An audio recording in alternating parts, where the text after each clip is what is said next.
বৃহস্পতিবার শুরু হচ্ছে পশ্চিমবঙ্গ বিধানসভার ২৯৪ আসনের নির্বাচন। প্রথম দফায় ভোট গ্রহণ হবে ১৬ জেলার ১৫২টি আসনে। জেলাগুলো হলো দার্জিলিং, কালিম্পং, জলপাইগুড়ি, আলিপুরদুয়ার, কোচবিহার, উত্তর ও দক্ষিণ দিনাজপুর, মালদহ, ঝাড়গ্রাম, পুরুলিয়া, বাঁকুড়া, বীরভূম, মুর্শিদাবাদ, পূর্ব ও পশ্চিম মেদিনীপুর এবং পশ্চিম বর্ধমান। প্রথম দফার এই ১৫২ আসনে প্রতিদ্বন্দ্বিতা করছেন মোট ১,৪৭৮ জন প্রার্থী। মনোনয়নপত্র জমা পড়েছিল ১,৫২৫টি। সবচেয়ে বেশি ১৫ জন করে প্রার্থী রয়েছেন কোচবিহার দক্ষিণ ও ইটাহার আসনে। নির্বাচন অবাধ ও শান্তিপূর্ণ রাখতে রাজ্য পুলিশের পাশাপাশি প্রায় ২,৫০০ কোম্পানি কেন্দ্রীয় বাহিনী মোতায়েন করা হয়েছে। কেন্দ্রীয় বাহিনী ইতিমধ্যে বিভিন্ন এলাকায় নিরাপত্তা জোরদার করেছে।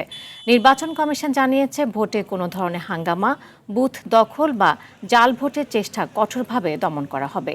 পশ্চিমবঙ্গের বিধানসভার দ্বিতীয় দফার ভোট গ্রহণ হবে ২৯ মে আর ফল ঘোষণা হবে ৪ মে।